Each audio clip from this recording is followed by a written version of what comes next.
నామంలో మీ అందరికీ నా యొక్క వందనాలు తెలియజేస్తాను. అందరికీ వందనాలండి. God bless you all. చాలా విధానం దేవుడు ఏర్పాటు చేసిన కార్యమును బట్టి దేవుడి నామమునకు మహిమ ఘనత ప్రభావం కలుగునుగాక. ఈ సమయంలో దేవుడు అద్భుతమైన సమయం మనకి ఇచ్చాడు. ప్రత్యేకంగా మీతో మాట్లాడడానికి దేవుడు ఏర్పాటు చేసిన కృపను బట్టి దేవుడి నామమునకు మహిమ కలుగునుగాక.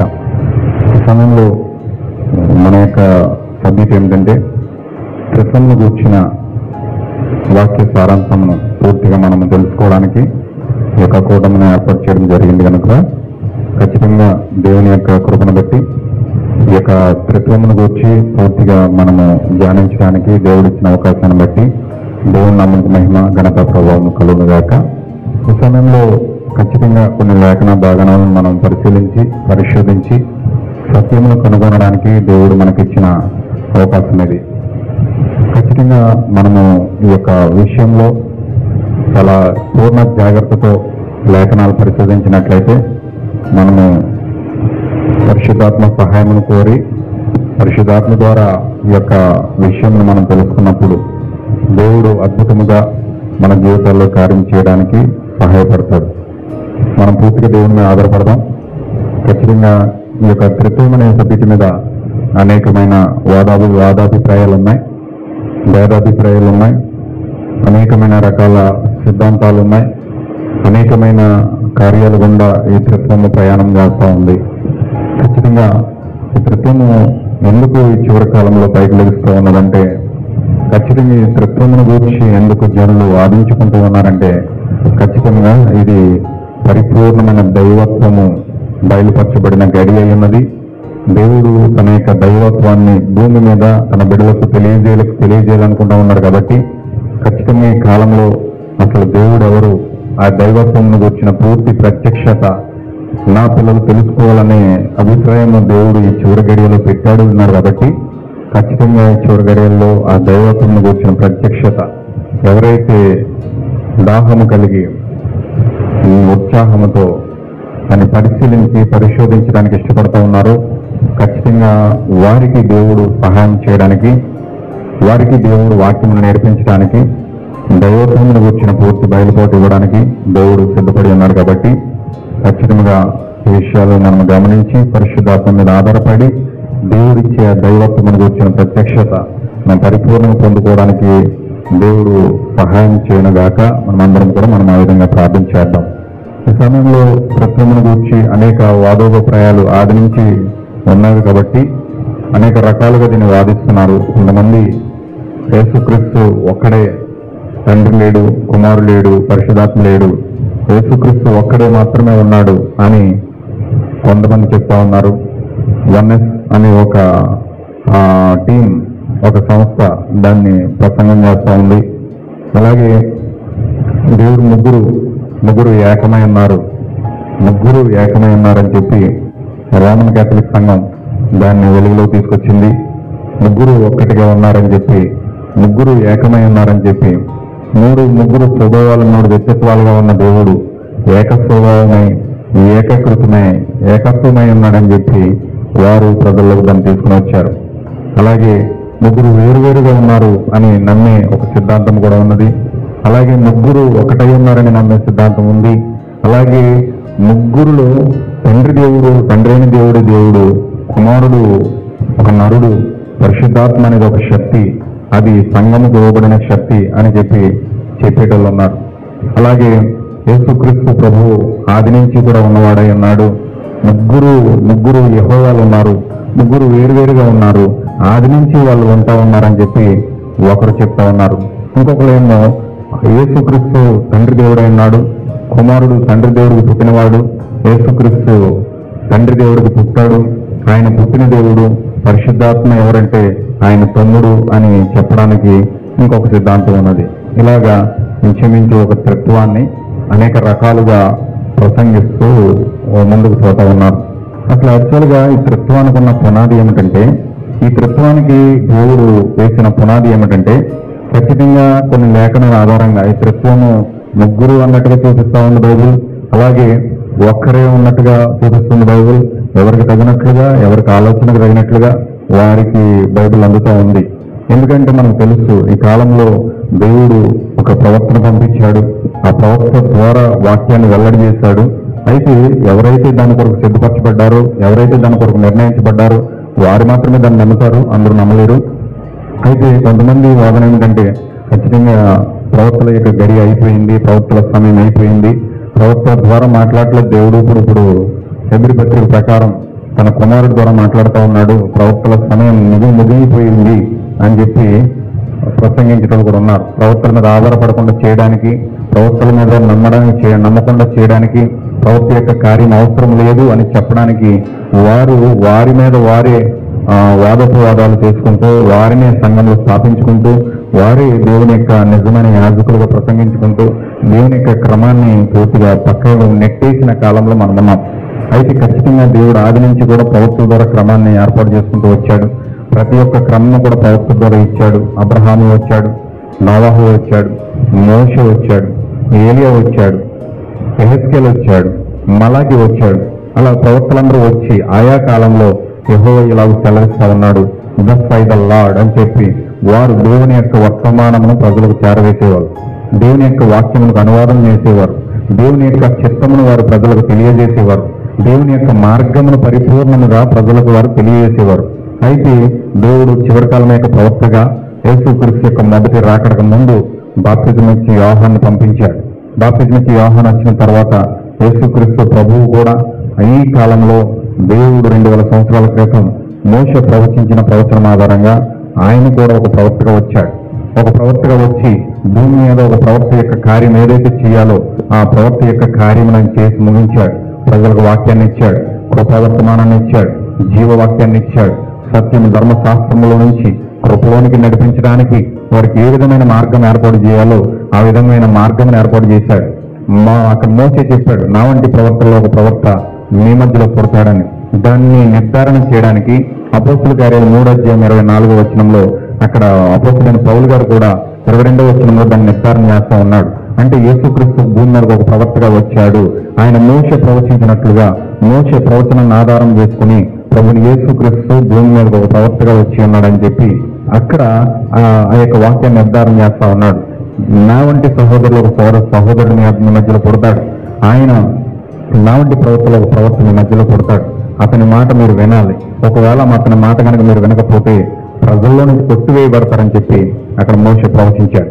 ఆ మోషే ప్రవచించిన ఆధారాన్ని, ఆ ప్రవచనాన్ని ఇక్కడ అపోస్తులైన పౌలు గారిని జ్ఞాపకం చేస్తూ ఆయన ఏం చెప్తున్నాడంటే ఖచ్చితంగా ఆయన మాట వినాలి. ఆయన ఎవరో కాదు, ప్రభువైన యేసుక్రీస్తు ఆయన భూమి మీదకు ప్రవక్తగా వచ్చాడని చెప్పి ఆయన అపోస్తులైన పౌలు గారిని జ్ఞాపకం చేస్తా ఉన్నాడు. ఖచ్చితంగా అపోస్తులైన పౌలు గారు ఎందుకు చెప్తున్నాడంటే భూమి మీద యేసుక్రీస్తు ప్రవక్తగా రావాలి. ప్రవక్తల క్రమం నిలిచివేస్తే ఆయన ప్రవక్తగా రావాల్సిన అవసరం లేదు.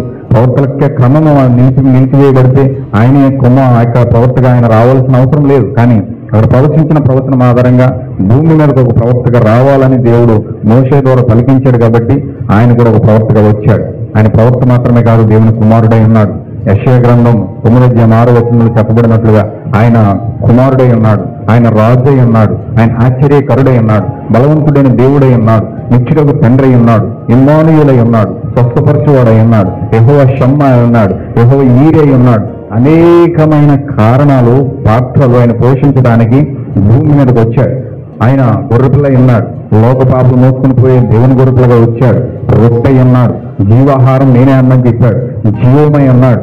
అనేకమైన పాత్రలు ఆయన భూమి మీద ధర్మశాస్త్రం అంతయు కూడా నెరవేర్చడానికి భూమి మీదకి వచ్చాడు. కాబట్టి ధర్మశాస్త్రం అంతా ఒక సొమ్మైనను పొల్లైనను కొట్టువేయబడకుండా, ఆయన పొల్లిపోకుండా ప్రతిదీని నెరవేర్చడానికి వచ్చాను కానీ ధర్మశాస్త్రాన్ని నేను కొట్టువేయడానికి రాలేదు అని చెప్పి ఆయన బల్లబుద్ధి మరి భూమి మీద ఒక్క నుంచి చెప్పడం జరిగింది. అయితే ఖచ్చితంగా నా ప్రియమైన సహోదరులారా, ప్రభువైన యేసుక్రీస్తు అక్కడ ధర్మశాస్త్రం అంతా ఇక్కడ నెరవేర్చాడు. ధర్మశాస్త్రం ప్రకారం గొర్రెపిల్లగా రావాలి, రొట్టిగా మారాలి, జీవంగా మారాలి, కరుణ పీఠముగా మారాలి, బలిపీఠముగా మారాలి. అనేకమైన పాత్రలు అందులో ఉన్నాయి. కాబట్టి అనేకమైన పాత్రలు అన్నీ కూడా భూమి మీద యేసుక్రీస్తు ప్రభువు నెరవేర్చుకుంటూ వచ్చాడు. అంటే ఖచ్చితంగా ఇక్కడ మనకు అర్థమవుతున్నది ఏమిటంటే, ఇక్కడ మనం గ్రహించవలసింది ఏమిటంటే ఆయన ప్రవక్తగా వచ్చాడు, కుమారుడిగా వచ్చాడు, రాజుగా వచ్చాడు, ఆశ్చర్యకరుడుగా వచ్చాడు, ఆలోచనకర్తగా వచ్చాడు, బలవంతుడైన దేవుడుగా వచ్చాడు, నిత్యుడైన తండ్రిగా వచ్చాడు. అనేకమైన పాత్రలు భూమి మీద ఆయన నెరవేర్చడం జరిగింది.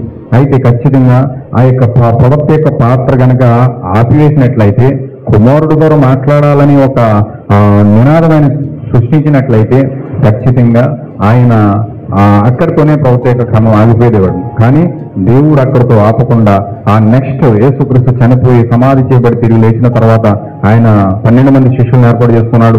ఆ 12 మంది శిష్యులు కూడా సర్వ సృష్టికి స్వార్థ ప్రకటించారు. ఆ 12 మంది కాస్త 120 మంది అయ్యారు. వాళ్ళు మేడగదిలో పరిశుద్ధాత్మ పొందుకొని, మేడగదిలో వాళ్ళు జీవము పొందుకొని వారు ఎంతో అద్భుతంగా సంఘముగా కట్టబడ్డారు. మొట్టమొదటి సంఘం ఎఫెసీ సంఘకాలంలో అక్కడ సంఘం కట్టబడింది. ఆ సంఘం కట్టబడిన తర్వాత సంఘానికి ఒక కాపరిగా దేవుడు అపోస్తలుడైన పేతురు గారిని నిలబెట్టుకున్నాడు. అపోస్తలుడైన పేతురు గారు ఆ యొక్క 120 మంది సంఘానికి సంఘ కాపరి ఉన్నాడు. దేవుడు అతన్ని అపాయింట్మెంట్ చేశాడు. దేవుడు అతన్ని నిలబెట్టాడు కాపరిగా. అయితే ఈ సంఘానికి అపోస్తలత్వం జరగాలి కాబట్టి, ఈ సంఘానికి దేవుడు ఒక ప్రవక్తను ఇవ్వాలి కాబట్టి, ఈ సంఘానికి వాక్యాన్ని ఇవ్వాలి కాబట్టి, దేవుడు వాక్యాన్ని ప్రవక్త ద్వారా ఇస్తాడు కాబట్టి సంఘానికి ఆ యొక్క వాక్యము ప్రవక్త ద్వారా ఇవ్వడానికి దేవుడు అక్కడ మొట్టమొదటి శతాబ్దంలో అపోస్తలుడైన పౌలు గారిని దేవుడు ఎన్నుకున్నాడు. అపోస్తలుడైన పౌలు గారిని దేవుడు ప్రవక్తగా ఎన్నుకున్నాడు. ఆ కాలానికి ప్రవక్తగా, ఆ గడియకు ప్రవక్తగా దేవుడు అపోస్తలుడైన పౌలు గారిని నిలబెట్టాడు. ఒకవేళ ఆయన చెప్పాడు, నేను వాక్యాన్ని తీసుకురావడానికి, అన్యజనులకు వాక్యాన్ని మోసుకుని వెళ్ళిపోవడానికి దేవుడు నన్ను అన్యజనులకు బోధకుడు గాను అపోస్తలుడు గాను నన్ను నిలబెట్టాడని చెప్పి అక్కడ గలతీ పత్రికలో పౌలు గారు మాట్లాడుతున్నట్టు మనం చూస్తా ఉన్నాం. ఖచ్చితంగా యేసుక్రీస్తు ప్రవక్తల యొక్క క్రమం ఆగిపోతే, యేసుక్రీస్తు ప్రవక్తల యొక్క క్రమం ముగిసిపోతే యేసుక్రీస్తు పాటు మరలా దేవుడు పౌలు గారిని పంపించవలసిన అవసరం లేదు. మరలా దేవుడు వాక్యాన్ని పౌలు గారికి తెరవలసిన అవసరం లేదు. దేవుడు ఎప్పుడైతే ప్రవక్తగా మార్చి దేవుడు ఆ యొక్క వాక్యాన్ని ఇచ్చాడో ఖచ్చితంగా కొత్త నిబంధన అంతా ఆల్మోస్ట్ 14 పత్రికలు పౌలు గారు రాశాడు. చూడండి, ఆది కాండంలో మోషే ప్రవక్తగా పంపించబడినప్పుడు ఎలాగైతే 5 కాండాలు మోషే, ఆది కాండము, నిర్గమ కాండము, లేవి కాండము, ద్వితీయోపదేశ కాండము, అక్కడ సంఖ్యాకాండము 5 కాండాలు రాసి దేవుని యొక్క వాక్యాన్ని తీసుకొచ్చి ప్రజలకు ఇచ్చాడు. అలాగే కొత్త నిబంధనలో మోషే ఒక మేజర్ ప్రవక్తగా, ఒక పెద్ద ప్రవక్తగా, మేజర్ ప్రాఫిట్ గా దేవుడు అతన్ని ఏర్పాటు చేసుకుని దేవుడు ఆ వాక్యాన్ని బయలుపరిచి సంఘాలకు ఇంచుమించు ఆజ్ఞలు జారీ చేసి ప్రభు యొక్క చిత్తము తీసుకుని ప్రజలకు ఇచ్చి నేను క్రీస్తుని పోలి నడుచుకున్నాను, మీరు నన్ను పోలి నడుచుకోండి అని చెప్పి భయంకరమైన స్టేట్మెంట్ ఇచ్చి ఆ యొక్క సంఘానికి వాక్యాన్ని 14 పత్రికల ద్వారా వాక్యాన్ని పూర్తిగా మోసుకొచ్చిన వాడు అపోస్తలుడైన పౌలు గారు ఉన్నాడు. అంటే దేవుడు ప్రవక్తల యొక్క క్రమాన్ని ఆపేస్తే నెక్స్ట్ జనరేషన్, నెక్స్ట్ టైం ఆ యొక్క అపోస్తలుడైన పౌలు గారిని పంపించవలసిన అవసరం లేదు. అంటే మనకి ఇక్కడ ఏమర్థం అవుతుందంటే యేసుక్రీస్తుతో ప్రవక్తల యొక్క క్రమం ముగిసిపోలేదు, యేసుక్రీస్తుతో ప్రవక్తల యొక్క క్రమం ఆగిపోలేదు. ఆయన అదే కంటిన్యూ చేస్తా ఉన్నాడు. పౌలుని పంపించాడు. ఆ పౌలుని పంపించిన తర్వాత చివరి యుగంలో, చివరి కాలంలో దేవుడు మరలా వాగ్దానాన్ని జ్ఞాపకం చేసుకుని, వాక్యాన్ని జ్ఞాపకం చేసుకుని, దేవుడు మలాకీ గ్రంథంలో 4:5 వచనంలో ఆయన నిర్ణయించిన నిర్ణయం ప్రకారం, వాగ్దానం చేసిన వాగ్దానం ప్రకారం దేవుడు ఏం చేస్తున్నాడంటే అక్కడ ఒక ప్రవక్తను ఎన్నుకుంటా ఉన్నాడు. ఈ ఏలియా ప్రవక్తను భూమి మీద పంపించబోస్తా ఉన్నాడు. ఈ ఏలియా ప్రవక్త అన్యజనులకు ఇశ్రాయేలుకు మధ్యవర్తిగా అక్కడ రావడం మనం చూస్తా ఉన్నాం. ఈ అన్యజనులకు ఇశ్రాయేలుకు ఒక మధ్యవర్తిగా, ఒక అద్భుతమైన మేజర్ ప్రాఫిట్ గా ఏలియా అంత్యకాలంలో చివరి యొక్క సంఘ కాలానికి, చివరి యొక్క సంఘానికి దేవుడు పంపించడం అక్కడ జరుగుతూ ఉంది. అందుకే యేసుక్రీస్తు చెప్తా ఉన్నాడు ప్రకటన గ్రంథం 22 యేసు అని నేను నా దూతను మీ వద్దకు పంపిస్తా ఉన్నాను, సంఘముల కోసం నా దూతను పంపిస్తా ఉన్నాను అని చెప్పి యేసుక్రీస్తు స్వయంగా స్టేట్మెంట్ ఇవ్వడం మనం చూస్తా ఉన్నాం ప్రకటన గ్రంథం 22 అంటే దేవుడు ప్రవక్తల యొక్క క్రమం ఆగిపోలేదు. దేవుడు సంఘమునకు ఒక వర్తమానికుని పంపిస్తా ఉన్నాడు. ఆది కాలం నుంచి కూడా ప్రవక్తలను పంపించుకుంటూ ఏ విధంగా వస్తా ఉన్నాడో అలాగే చివరి కాలంలో దేవుడు సంఘముల కోసము దేవుడు తన దూతను అనగా ఏలియా ప్రవక్తను భూమి మీదకి పంపించడానికి ఆయన సిద్ధపడి ఉన్నాడు. సిద్ధపడినట్లుగానే దేవుడి కాలంలో దేవుడు ఆ మలాకి గ్రంథం 4 ఆ యొక్క 5వ వచనాన్ని జ్ఞాపకం చేసుకుని ఇజ్రాయేల్ ప్రజలకి, ఇజ్రాయేల్ దేశానికి, అన్యజనులకు ఒక మధ్యవర్తిగా ఒక బలమైన ఏలియా ప్రవక్తను దేవుడు భూమి మీదకి పంపించడం జరిగింది. ఈరోజు ఎవరు నమ్మినా నమ్మకపోయినా, ఎవరు విన్నా వినకపోయినా దేవుడు తన యొక్క సత్యాన్ని, తన మార్గాన్ని తన ప్రజల యొద్దకు మోసుకుని పోతాడు. కాబట్టి ఖచ్చితంగా ఆ వాక్యంను దేవుడు తన ప్రజల యొద్దకు తీసుకెళ్తా ఉన్నాడు. ఖచ్చితంగా ఈ యొక్క విషయాలు మనం గమనించినట్లయితే ఈరోజు అనేక మంది అనేక రీతులుగా దేవుడు మాకొకలాగా బయలుపరిచాడు, మాకొక విధానంలో బయలుపరిచాడు అని చెప్పి 45,000 రకాలుగా ఈరోజు బైబిల్ ట్రాన్స్లేట్ చేస్తా ఉన్నారు. ఖచ్చితంగా 45 రకాలుగా బైబిల్ని అర్థం చేస్తా ఉన్నారు. ఖచ్చితంగా బైబిల్ అన్ని వేల రకాలుగా అర్థమవుతే మనిషి ఏమి నమ్మాలో అర్థం కాని పరిస్థితుల్లో, అయోమైన పరిస్థితుల్లో ఉన్న క్రైస్తవాన్ని కూడా విడిచిపెట్టే రోజులు మన మధ్యలో ఉన్నాయి. ఖచ్చితంగా మనం ఇక్కడ చూసినట్లయితే, మనం గమనించినట్లయితే ఈరోజు ముగ్గురు దేవుళ్ళు ఉన్నారని చెప్తా ఉన్నారు, ముగ్గురు ఏకమై ఉన్నారని చెప్తున్నారు, ముగ్గురు వేరువేరుగా ఉన్నారని చెప్తున్నారు, ముగ్గురు యెహోవాలు ఉన్నారని చెప్తున్నారు, ముగ్గురు ఆది నుంచి కూడా ఉన్నారని చెప్తున్నారు. ముగ్గురులో ఒకడు దేవుడు, తర్వాత ఒక ఆయనకు పుట్టినవాడు, తర్వాత ఆయనకు ఒక తమ్ముడు ఉన్నాడని చెప్పి ఇలాగా అనేక రకాలుగా ఈ రోజు త్రిత్వాన్ని వివరిస్తున్నారంటే, అనేక రకాలుగా వారి యొక్క సువార్తలను ప్రజల మధ్యలో పెడుతూ ఉన్నారంటే ఖచ్చితంగా ఈరోజు ప్రజలు గమనించాలి, ఈరోజు చూస్తున్న వారు గమనించాలి. ఈరోజు ప్రతి ఒక్క సిద్ధాంతము పబ్లిక్ డొమైన్ లో పెడతా ఉన్నారు. యూట్యూబ్ని ఆధారం చేసుకుని ప్రతి ఒక్క సిద్ధాంతము, ప్రతి ఒక్క కల్పన కథలన్నీ కూడా, ప్రతి ఒక్క బోధంతయు కూడా యూట్యూబ్ లో పెడతా ఉన్నారు. ఎందుకు అలా పెడతా ఉన్నారంటే, చూడండి, మనం ఒక కూరగాయల కొట్టులోకి వెళ్ళామనుకోండి, ఆ ఒక సూపర్ మార్కెట్లోకో లేకపోతే ఒక కూరగాయల కొట్టులోకో లేకపోతే ఏదైనా ఒక షాప్ దగ్గరికి వెళ్ళినప్పటికీ అక్కడ ఏం చేస్తారంటే, సూపర్ మార్కెట్లో ఏం చేస్తారంటే ప్రతిదీ కూడా అమర్చేసి ప్యాకింగ్ చేసేసి ఏది కేజీ కావాలా, అర కేజీ కావాలా, లేదా 2 కేజీలు కావాలా, 5 కేజీలు కావాలా, ప్రతిదీ కూడా అమర్చేసి ఏర్పాటు చేసి పెడతారు. అలాగే ఒక సూపర్ మార్కెట్లో ఏది అవసరమో ప్రతి సమస్తము కూడా అక్కడ అమర్చి అక్కడ పెడతారు. మనం వెళ్ళి అందులోకి వెళ్ళి ఏం కావాలో తీసుకుని మనం వచ్చేస్తాం. ఈ రోజు యూట్యూబ్ కూడా ఒక సూపర్ మార్కెట్ లాగా అయిపోయింది. యూట్యూబ్ కూడా ఒక సూపర్ మార్కెట్ లాగా ఉంది. అంటే ప్రతి ఒక్కరూ వారి సిద్ధాంతాలను, వారి యొక్క బోధలను, వారి యొక్క ప్రతి దానిని కూడా అందులో పెడతా ఉన్నారు. దాని ద్వారా అన్నిటిని పరిశీలించి ఏదైతే మేలుకరంగా ఉందో, ఏదైతే ఆశీర్వాదకరంగా ఉందో దానిని నిజమైన విశ్వాసులు తీసుకోవడానికి దేవుడు అందుబాటులో ఉంచాడు. ఖచ్చితంగా ఎవరు నిజం చెప్తున్నారు, మాట్లాడేటప్పుడు, ఎవరు ప్రసంగాలు చేస్తా ఉన్నప్పుడు ఎవరు నిజం చెప్తున్నారు, వారి స్వభావాలు ఏంటో, వారి ఉద్దేశాలు ఏంటో ప్రతిదీ కూడా వింటున్న వారికి అర్థమవుతుంది. కాబట్టి గ్రహించే వాళ్ళు గ్రహిస్తారు. కాబట్టి ఖచ్చితంగా అన్ని సమస్తము పరిశీలించి మేలైందని చేపట్టమన్నాడు దేవుడు. అనేకమైన మార్గాలు ఉన్నాయి. ఆ మార్గాలన్నిటిలో నుంచి మేలైన మార్గాన్ని, పురాతన మార్గాలను విచారించి మేలైన మార్గాన్ని మనం చేపట్టినప్పుడు ఖచ్చితంగా దేవుడు నిత్యజీవం ఇస్తానని వాగ్దానం చేశాడు. కాబట్టి ఖచ్చితంగా వింటున్నవారు, ఖచ్చితంగా దాన్ని చూస్తున్నవారు బైబిల్ చెక్ చేసుకుని ఖచ్చితంగా దాన్ని గమనించి సత్యమును మనం కనుగోవాలని ప్రభువైన యేసుక్రీస్తు నామములో మనం చేస్తా ఉన్నాం. ఇక్కడ మనకు ఒక లేఖనం, ఇక్కడ మనకు ఒకటి తెలుస్తుంది. ఎందుకంటే అపోస్తల కార్యాలు మనం ఈ 17:11 వచనంలో చూస్తే, ఒకసారి పౌలు తెస్సలోనిక పత్రికలో చెప్తూ తెస్సలోనికలోకి వెళ్ళి సువార్త ప్రకటిస్తూ ఉన్నాడు. అక్కడ తన శిష్యులను తీసుకుని వెళ్ళి సువార్త బోధిస్తూ ఉన్నాడు.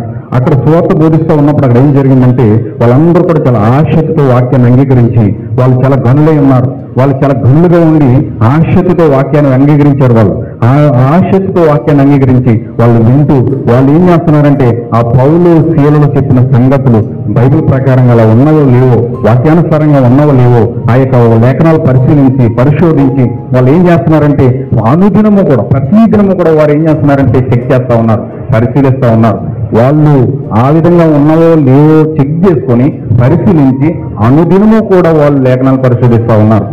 ఒక రోజు 2 రోజులు కాదు, అనుదినము ప్రతి రోజు కూడా వాళ్ళు ఆ తెస్సలోనికలో ఉన్న ప్రజలు పౌలు శీలలో వాక్యం చెప్తూ ఉంటే వాళ్ళు చక్కగా లేఖనాలు పరిశోధిస్తూ ఉన్నారు. ఖచ్చితంగా ఈ రోజు కూడా మనము కూడా ఎవరైతే ఆసక్తితో ఉన్నారో, ఎవరైతే వాక్యం అంగీకరించి ఆసక్తితో దేవుని వెంబడించాలని, ఆసక్తితో దేవుని వెతకాలని ఆసక్తితో వారు దేవుని వెతుకుతా ఉన్నారో అటువంటి వారు ఖచ్చితంగా అనేకమైన ప్రసంగాలు మన యొక్క మధ్యలో ఉంటా ఉన్నాయి. కాబట్టి పిట్టల కోలాహలం మధ్యలో పౌరు స్వరం కూడా వినబడుతూ ఉంది. కాబట్టి ఖచ్చితంగా నిజమైన విశ్వాసులు నిజమైన సత్యమును కనుగొనాలి అని తాపత్రయపడి నిజమైన విశ్వాసులు పరిశోధించి లేఖనాలు ఆ విధంగా ఉన్నవో లేవో ఖచ్చితంగా దాన్ని వెతికి పట్టుకుని సత్యము మనం కనుగోలని ప్రభువైన యేసుక్రీస్తు నామములో మీకు మనవి చేస్తా ఉన్నాను. ఎందుకంటే నిజానికి సత్యానికి పెద్ద డిఫరెన్స్ ఉండదు, నిజానికి అబద్ధానికి పెద్ద డిఫరెన్స్ ఏమి ఉండదండి. చాలా దగ్గరగా ఉన్నట్టు ఉంటుంది, చాలా వాస్తవంగా కనబడుతుంది. అదే వాస్తవం అనేది ఉంటుంది. అందుకే యేసుక్రీస్తు ఆ పేరు మత్తయి సువార్తలో ఒక మాట చెప్పాడు. అది ఎలా ఉంటుందంటే, సాధ్యమైతే ఏర్పరచబడిన వారు సహితము కూడా మోసపోయేటట్లుగా అంత దగ్గరగా సత్యానికి దగ్గరగా ఉంటుంది. అది ఏ మాత్రం కూడా దాన్ని తీసుకోదు. మీరు దొంగ నోట్ చూడండి, 500 నోటు ఒరిజినల్ నోట్ ఉంటే దొంగ నోట్ చూడండి, అది సేమ్ యాక్సిస్ గా ఉంటుంది. దీనికి ఏం డిఫరెన్స్ ఉండదు. అంత సేమ్ అక్షరాలు అలాగే ఉంటుంది, మనకి ఏం డిఫరెన్స్ ఏం కనపడదు, అది అలాగే ఉంటుంది. కానీ ఇది నిజంగా చూస్తే అది ఒరిజినల్ నోట్ లాగానే కనపడుతుంది. కానీ దాన్ని డిసైడ్ చేస్తారంటే, బ్యాంకులోకి వెళ్ళి దాన్ని మిషన్ లో పెడితే ఆ మిషన్ లో లైట్ వెలుగుతుంది. ఖచ్చితంగా చెప్తుంది దొంగ నోట్ అని. అంటే ఖచ్చితంగా మనం గమనించాలి, బైబిల్ అనే మిషన్ దగ్గరికి మనం తీసుకొచ్చినప్పుడు, లేఖనాన్ని పరిశోధించినప్పుడు ఖచ్చితంగా వాస్తవమా కాదని నీకు అర్థమవుతుంది.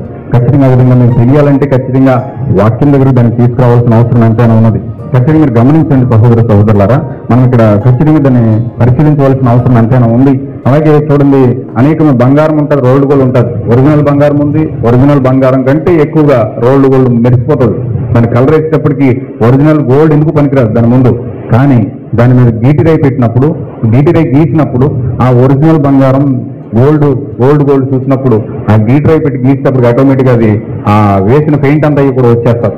వేసిన పెయింట్ అంతా కూడా లాక్కుని వచ్చేస్తారు. అంటే గీటిరాయి అంత బలమైంది. ఖచ్చితంగా గీటిరాయిని గీయాలి. మన గీటిరాయి ఏమిటంటే బైబిల్ అయి ఉంది. ఖచ్చితంగా మనం బైబిల్ దగ్గరికి తీసుకొచ్చినప్పుడు, ఆ లేఖనాన్ని పరిశీలించినప్పుడు దేవుడు అద్భుతమైన సత్యాన్ని మనకు తెలియజేస్తాడు. ఖచ్చితంగా మనం చూద్దాం. ఈ యొక్క త్రిత్వమును గురించి మనం అన్వేషిద్దాం. ఈ కాలం యొక్క ప్రవక్త ఆ త్రిత్వమును కోసం అసలు ఏం చెప్పాడు? అసలు త్రిత్వం అంటే ఏంటి? దేవుడు త్రిత్వమై ఉన్నాడా, లేకపోతే ఏకమై ఉన్నాడా, ఏకత్వమై ఉన్నాడా అని మనం పరిశీలించడానికి దేవుడు ఈ కాలంలో అద్భుతముగా దేవుడు ప్రవక్తను పంపించి దేవుడు ఈ కాలంలో విషయాలన్నీ దేవుడు మనకు తెలియజేశాడు. కాబట్టి దానిని లేఖనాల ద్వారా మనం ఒకసారి పరిశీలిద్దాం, తెలుసుకుందాం. దేవుడు సత్యాన్ని మనకు తెలియజేయాలని మన హృదయంలో ప్రార్థన చేద్దాం. దేవుడు మనం దీవించును గాక. చూడండి, ఖచ్చితంగా ఈ కాలంలో ప్రవక్త అని ఎందుకు అంటున్నామంటే, దేవుడు పంపించిన ప్రవక్తను పంపించినప్పుడు ఆ ప్రవక్త యొక్క వాక్యాన్ని మనం చేర్చుకున్నప్పుడు ఖచ్చితంగా విషయాన్ని గ్రహిస్తాం. ఎందుకు ప్రవక్త కోసం ఎందుకు చెప్తున్నామంటే, ఒకనొక రోజు నపుంసకుడైన వ్యక్తి రథం పైన వెళ్తా ఉన్నాడు. రథం పైన వెళ్తా ఉన్నప్పుడు అతను బైబిల్ చదువుతున్నాడు. బైబిల్ చదువుతూ ఉంటే అతనికి యెషయా గ్రంథం చదువుతూ ఉన్నాడు. అతనికి అర్థం కావట్లే. గొర్రె బొచ్చు కత్తిరించుకుని అని ఎదుట గొర్రె మౌని ఉండును అని అక్కడ ఉంది. ఈయనకి అర్థం కాలేదు ఆ గొర్రె ఎవరు, ఆ బొచ్చు ఏమిటి, ఆయన మౌని అంటే నేను మౌనం అయిపోయానా, నేను ఇలా మౌనం అయిపోయాను, దేనిలో మౌనం అయిపోయాను అని చెప్పి అర్థం కాక చాలా సతమతమవుతూ ప్రభువుకు ప్రార్థన చేస్తా ఉన్నాడు. ప్రభువుకు ప్రార్థన చేస్తా ఉన్నప్పుడు ప్రభువా ఈ వాక్యాన్ని గ్రహింపు వచ్చేటట్లుగా చెయ్యని చెప్పి ప్రార్థిస్తూ ఉన్నప్పుడు దేవుడు ఆ గ్రహింపు ఇవ్వడానికి, అతనికి మెసేజ్ చెప్పడానికి, అతని వాక్యాన్ని వివరించడానికి దేవుడు ఒక ఎన్నుకొనిన ఎత్తుని తీసుకొని, అతను ఎక్కడ కొన్ని వేల కిలోమీటర్లో ఉన్నాడు ఫిలిప్ అనే వ్యక్తి, ఆయన్ని తీసుకుని దేవుడు ఆ యొక్క ఫిలిప్ దగ్గరికి ఆ యొక్క నపుంసకుడి యొద్దకి కొనిపోయాడు. ఎప్పుడైతే నపుంసకుడి యొద్దకు కొనిపోయాడో నపుంసకుడిని ఫిలిప్ ఆపి, నువ్వు చదువుతున్నావు కదా, ఏం అర్థం కావట్లేదు అంటే, ఇది నాకు అర్థం కావట్లేదు, చాలా చదువుతున్నాను, చాలా సతమతం అవుతున్నాను, నాకు అర్థం కావట్లేదు, ఎవరైనా దీన్ని నాకు వివరించకపోతే నాకు ఏం అర్థమవుతుందని చెప్పి ఇతను చెప్పాడు. అప్పుడు ఈ యొక్క పౌలు ఫిలిప్ గారు ఆ యొక్క వాక్యం అంతా వివరించేటప్పుడు అతనికి అర్థమైంది, ఓహో ఇది సత్యము, ఇది వాస్తవమైనది, ఇది దేవుడు పంపించిన వాక్యమైనది, ఇది దేవుడు పంపించిన వర్తమానమైనది, ఇతను దేవుడు పంపించిన వర్తమానం కూడా అయి ఉన్నాడని ఎప్పుడైతే గుర్తించాడో వెంటనే అతడు బండి ఆపి ఆ నీటి కొలను ఎందుకు తీసుకెళ్లి, నాకు ఇక్కడ బాప్తిజం ఇవ్వడానికి నీకు ఏదైనా అభ్యంతరం ఉన్నదని చెప్పి తనకు తానే రక్షించబడడానికి ఆ యొక్క వ్యక్తిని తీసుకుని వెళ్ళి బాప్తిజం పొందినట్లుగా మనం బైబిల్ గ్రంథము మనం చూస్తూ ఉన్నాం. ఖచ్చితంగా దేవుడు నీకు అర్థం ఇవ్వడానికి, దేవుడు నీకు గ్రహింపనివ్వడానికి, దేవుడు ఏర్పాటు చేసుకున్న వ్యక్తిని ఖచ్చితంగా మన ఎద్దకు పంపిస్తాడు. ఖచ్చితంగా పంపించబడినప్పుడు ఆ యొక్క వ్యక్తిని గూర్చి మనం తెలుసుకొని ఆ లేఖనాల ప్రకారం మనం పరిశోధించి ఖచ్చితంగా అతను దేవుడు పంపి ఉన్నాడనే వాస్తవం మనం గుర్తించకపోతే, ఆ రోజు పిలుపు కనుక ఆ యొక్క నపుంసకుడు కనుక గుర్తించకపోతే ఆ రక్షణ పొందుకునేవాడు కాదు. అలాగే ఈ రోజు కూడా దేవుడు వర్తమానాన్ని పంపాడు. ఖచ్చితంగా దేవుడు డైరెక్ట్ గా మన దగ్గరకు రాడండి. దేవుడు డైరెక్ట్ గా మన దగ్గరకు రాడు. దేవుడు ఏర్పాటు చేసుకున్న వ్యక్తి ద్వారానే దేవుడు క్రియ చేస్తాడు. చూడండి, ఒక్కొక్కసారి కొర్నేలి అనే వ్యక్తి ప్రార్థిస్తూ ఉన్నాడు. ఒక సంఘ పాస్టర్ అతను, ఒక సంఘ కాపరిగా ఉన్నాడు అతను. ఆ యొక్క కొర్నేలి ప్రార్థిస్తూ ఉన్నాడు. ఇంట్లో ప్రార్థిస్తున్న సంఘానికి పరిశుద్ధాత్మ కావాలి, నాకు పరిశుద్ధాత్మ కావాలి, నాకు జీవం కావాలి, దేవ నాకు ప్రత్యక్షమవు ప్రభు అని అతను ఎంతో ఉపవాసం ఉండి ప్రార్థన చేస్తా ఉన్నప్పుడు దేవుడు అతనితో మాట్లాడడానికి ఎక్కడో ఇటలీ పట్టణంలో ఉన్న మేడ గదిలో ఉన్న పేతురు దగ్గరికి వెళ్ళి దేవుడు వాక్యాన్ని బయలుపరిచి ఈ వాక్యాన్ని పట్టుకెళ్ళి కొర్నేలి ఇంట్లో చెప్పని చెప్పి అతను పేతురుని అక్కడ పంపించాడు. పేతురు ఎప్పుడైతే అక్కడ ప్రసంగం చేస్తా ఉన్నాడో, బోధిస్తా ఉన్నాడో, అతను బోధిస్తుండగానే పరిశుద్ధాత్మ వారి మీదకి వచ్చింది. చూసారా, దేవుడు డైరెక్ట్ గా పరిశుద్ధాత్మ ఇవ్వాలనుకుంటే ఇవ్వలేడా? లేకపోతే దూతను పంపించి అక్కడ పరిశుద్ధాత్మ ఇవ్వాలనుకుంటే ఇవ్వలేడా? లేదు, అలా చేయలేదు. దేవుడి మార్గం అది కాదు. ఖచ్చితంగా దేవుడు ఎవరినైతే ఎన్నుకున్నాడో, దేవుడు ఎవరినైతే ఏర్పాటు చేసుకున్నాడో ఆ వ్యక్తి ద్వారానే వర్తమానం తీసుకుని వస్తాడు. ఆ వ్యక్తి ద్వారానే వాక్యాన్ని ట్రాన్స్లేషన్ చేస్తాడు. ఆ వ్యక్తి ద్వారానే వాక్యానికి అనువాదం ఇస్తాడు. ఖచ్చితంగా ఆ వాక్యం చేర్చుకున్నప్పుడు ఆ వాక్యం ద్వారా మనము ఖచ్చితంగా మేలు పొందుకుంటాం. అందుకే యేసుక్రీస్తు అన్నాడు, మిమ్మల్ని చేర్చుకున్నవాడే నన్ను చేర్చుకున్నవాడు, మిమ్మల్ని చేర్చుకున్నవాడే నన్ను చేర్చుకున్నవాడు. యేసుక్రీస్తు ఎందుకు చెప్పాడంటే, యేసుక్రీస్తు ఎవరినైతే పంపిస్తున్నాడో వారిని చేర్చుకున్నప్పుడు మాత్రమే నిత్య జీవం వస్తారు. ప్రతి ఒక్కరిని చెక్ చేసుకోవడం వల్ల, బైబిల్ పట్టుకుని వచ్చిన అందరినీ చెక్ చేసుకోవడం వల్ల మనకు నిత్య జీవం రాదు. కానీ దేవుడు పంపించిన వ్యక్తి ద్వారానే మనకు నిత్య జీవం వస్తారు. ఖచ్చితంగా భూమి మీదకి దేవుడు అంత్యకాలంలో ప్రజలకు పరిశుద్ధాత్మను ఇవ్వడానికి, ప్రజలకు విమోచన ఇవ్వడానికి, ప్రజలకు తన దేవుని యొక్క స్వాస్థ్యాన్ని పంచడానికి దేవుడి కాలంలో ఎన్నుకున్న వ్యక్తి ఎవరంటే ఏలియా ప్రవక్త ఉన్నాడు. ఏలియా ప్రవక్త ద్వారానే సంఘముల కోసము దేవుడు తన దూతను పంపిస్తూ ఉన్నాడు. కాబట్టి వారికి ఏలియా ద్వారా పరిశుద్ధాత్మ సంఘంలోకి వస్తూ ఉంది. ఏలియా ద్వారా పరిశుద్ధాత్మ బాప్తిజం సంఘంలోకి వస్తూ ఉంది. ఏలియా ద్వారా వాక్యము సంఘంలోకి వస్తూ ఉంది. ఖచ్చితంగా ఆ వాక్యముని చేర్చుకున్నప్పుడు మాత్రమే ఆ యొక్క సహోదరుడు నిత్య జీవం పొందుకుంటాడు. అందుకే ఈ రోజు మేము ప్రవక్త అని ఎందుకు ప్రతిసారి కూడా ప్రవక్త కోసం మాట్లాడుతున్నామంటే, అతన్ని పంపించిన వాడు దేవుడు పంపించిన వ్యక్తిని మనము పొగడం వలన, దేవుడు పంపించిన వ్యక్తిని మనం స్వీకరించడం వలన మనకొచ్చే లాభం ఏంటంటే, దేవుడు ఆ వ్యక్తి ద్వారా పరిశుద్ధాత్మ పంపించాడు కాబట్టి, దేవుడు ఆ వ్యక్తి ద్వారా వాక్యాన్ని పంపించాడు కాబట్టి, దేవుడు ఆ వ్యక్తి ద్వారా వాక్యానికి అనువాదం ఇచ్చాడు కాబట్టి, ఆ వాక్యం ద్వారా మనం దీవించబడుతున్నాం. కాబట్టి మనం ప్రతిసారి కూడా ప్రవక్తను పలుకుతున్నాం. అయితే ప్రవక్తని అత్తమాటకు ప్రవక్త అంటే ప్రవక్తనే మనం దేవుణ్ణి చేయట్లేదు. ప్రవక్తను మనం ఏదో మన యొక్క యజమానుడిగా ఫీల్ అవ్వట్లేదు. ప్రవక్త అంటే ఏదో మనకు అతనే దైవం అన్నట్లుగా మనం ఏం చెప్పడం లేదు. ఎందుకు మనం ఆ విధంగా మాట్లాడుతున్నామంటే, దేవుడు ఆ వ్యక్తిని పంపించాడు. పేతురుని కొర్నేలి యొద్దకు పంపించినట్లుగా, ఆ నపుంసకుడి యొద్దకు ఫిలిప్పును పంపించినట్లుగా, దేవుడు ఈ రోజు అన్యజనులైన మన యొద్దకు దేవుడు ఏలియాను పంపించాడు. ఆ ఏలియా వచ్చి చేయవలసిన పాత్రను చేశాడు. కాబట్టి లేఖనాలు చెప్పినట్లుగా ఆయన నడుచుకున్నాడు. కాబట్టి లేఖనాలను ఆయన జీవితంలో నెరవేర్చబడ్డాయి. కాబట్టి ఈ కాలంలో అతన్ని గుర్తించి ఆ యొక్క ఏలియా వర్తమానాన్ని మనం పట్టుకొని వెంబడిస్తా ఉన్నాం. దేవుడు నమ్మకం మహిమ గాక. చాలా జాగ్రత్తగా మీరు గమనించాలి. ఖచ్చితంగా ఈ కాలంలో దేవుడు ప్రవక్త పంపించినప్పుడే ఆ యొక్క దైవత్వం అనేది పరిపూర్ణంగా బయలుపరచబడుతుందని జకరియా గ్రంథం 14:9 మనకు తెలియజేయబడింది. ఎందుకంటే జకరియా గ్రంథం 14:9 దేవుడు భూమి మీద ఒక ప్రవక్తను పంపించినప్పుడు, దేవుడు భూమి మీదకి ఒక వర్తమానికిని పంపించినప్పుడు, పగలు కాదు రాత్రి కాదు అస్తమయ కాలంలో దేవుడు వెలుగుగా వచ్చినప్పుడు, ఆ వెలుగును పరిచయం చేయడానికి దేవుడు ఒక వర్తమానికుని భూమిని పంపిస్తున్నాడు. కాబట్టి ఆ వర్తమానికుడు వచ్చినప్పుడు మాత్రమే, ఆ సాయంకాలపు వెలుగు వచ్చినప్పుడు మాత్రమే సర్వోన్నతమైన సర్వాధికారి యెహోవా రాజయ్య ఉన్నాడని, ఆయన ఒక్కడే దేవుడు ఉన్నాడని, ఆయనకు ఒక్కటే పేరు ఉన్నదని ఖచ్చితంగా జకరియా గ్రంథం 14:9 మనకు దేవుడు తెలియజేస్తా ఉన్నాడు.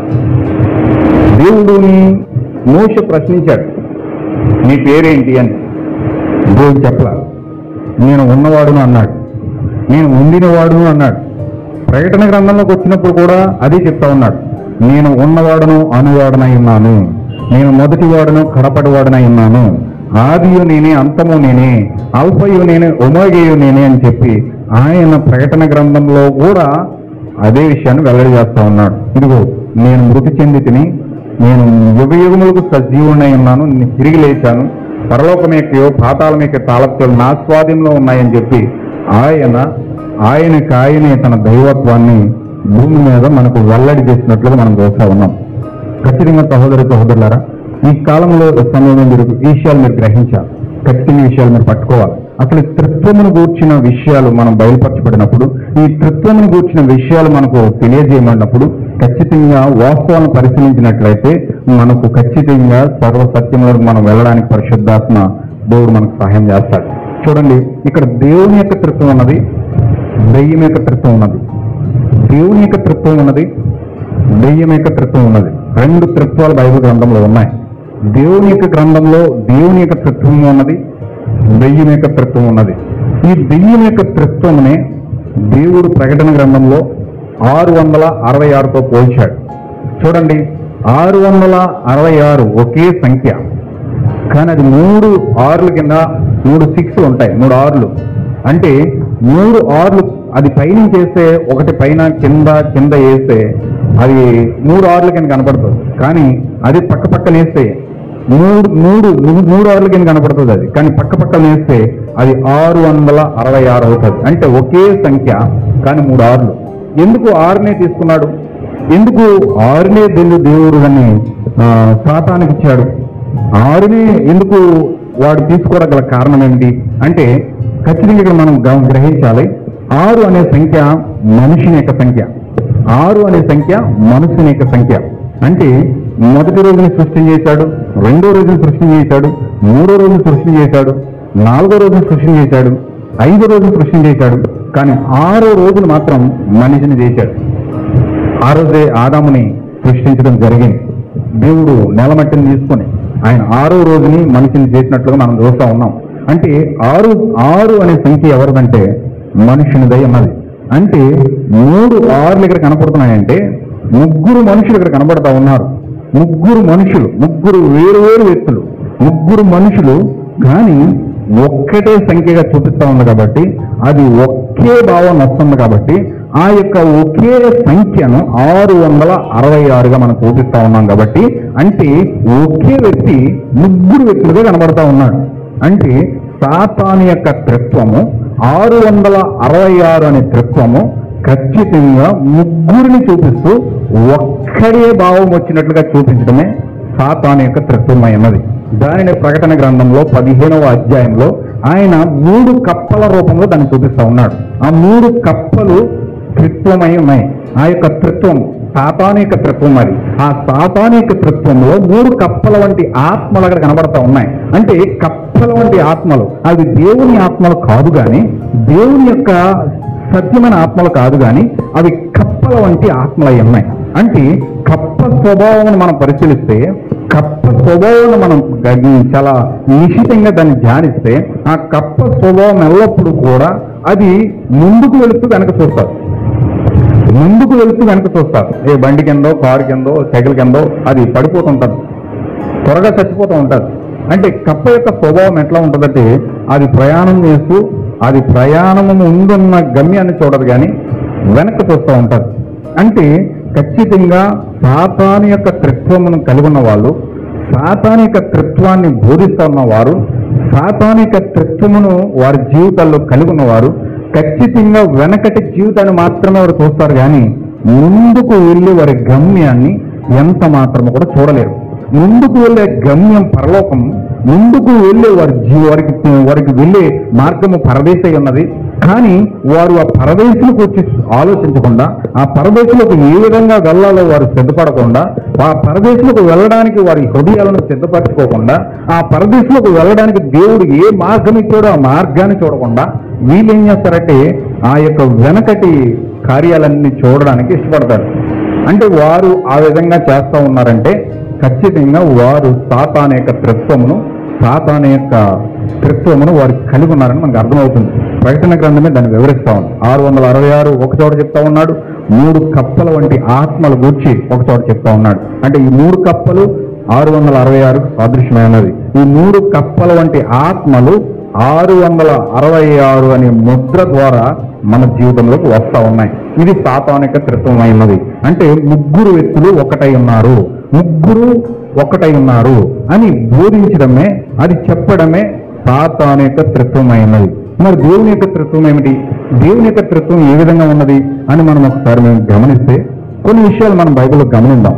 ఒకసారి మనం బైబిల్లో కొన్ని విషయాలు మనం చూస్తే ఇక్కడ అసలు 3 వ్యక్తులు చూపించడానికి గల కారణం ఏంటి? బైబిల్లో 3 ఉన్నారు అని చెప్పడానికి గల కారణం ఏంటి?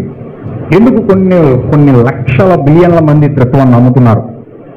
ఎందుకు ఈ త్రిత్వం వెంట పడతా ఉన్నారు అని మనం ఆలోచించినట్లయితే ఈ త్రిత్వం అనే సబ్జెక్ట్ ఒక థియాలజీ. ప్రపంచానికి ఈ దైవత్వం వివరించడానికి ఒక థియాలజీ రూపంలో అనేక విధాలుగా ఇది ప్రయాణం చేస్తూ ఉంది. ఒక రకంగా చెప్పాలంటే ఇది ఊసరవెల్లి. అది ఊసరవెల్లి అంటే శీతాకాలానికి శీతాకాలం రంగు వచ్చేస్తుంది, వర్షాకాలానికి వర్షాకాలం రంగు వచ్చేస్తుంది, వేసవకాలానికి వేసవకాలం రంగు వచ్చేస్తుంది. అంటే ఏ కాలానికి తగినట్లుగా దాని యొక్క చర్మం యొక్క రంగు మారిపోతూ ఉంటుంది. దానిని ఊసరవెల్లి అంటారు. అలాగే ఈ త్రిత్వము ఏ కాలంలో ఏ విధంగా మారాలో ఆ విధంగా మారిపోతూ ప్రజల్ని ఆకట్టుకుంటూ అది చలామణి అవుతుంది. కాబట్టి ప్రజలకు అనుగుణంగా, ప్రజల యొక్క మనోభావాలకు అనుగుణంగా, ప్రజల యొక్క లక్షణాలకు అనుగుణంగా దాని యొక్క రంగు అనేది మార్చుకుంటూ ఉంది. కాబట్టి ఇక్కడ ఆ యొక్క త్రిత్వము ప్రబలమై అవుతుంది. చాలా జాగ్రత్తగా గమనించాలి. ఈ తృత్వం ఎందుకు ఒక విధంగా ప్రయాణం చేస్తూ ఉందంటే, అది సమయానుకూలంగా ఒక అవకాశవాదంతో మారినట్లుగా, అది ఏ కాలానికి తగినట్లుగా ఆ కాలంలో రంగేసుకుంటా ఉంది. అందుచేత ఇది ప్రజలకు చాలామంది అవుతా ఉంది. ప్రజలకు అనుగుణంగా, ప్రజలకు ఆలోచనలు తగినట్లుగా, ప్రజల యొక్క మానోభావాలు తగినట్లుగా ఈ యొక్క తృత్వం యొక్క స్వభావం మారుతూ ఉంది. కాబట్టి వారి వారి ఆలోచనల గుండా ఈ యొక్క తృత్వము రకరకాలుగా మారుతూ ఉంది.